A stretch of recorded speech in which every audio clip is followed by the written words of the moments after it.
So first, let me talk about some common myths about minoxidil.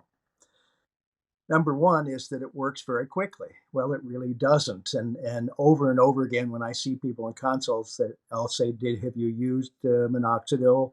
And they said, "Yeah, I tried it for a couple of weeks and it didn't do anything, and so I stopped."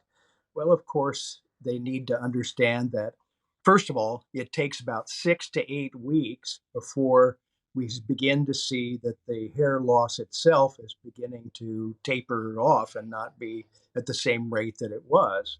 And then it takes about 6 months before we can see maybe some degree of recovery. So if patients don't use it that length of time, there's going to be a problem. So they have to understand the truth about that.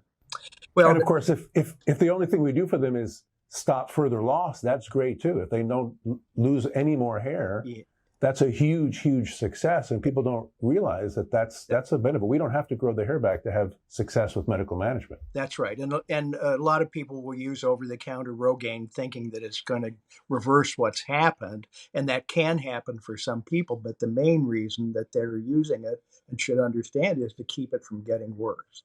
And so we have to address that for them.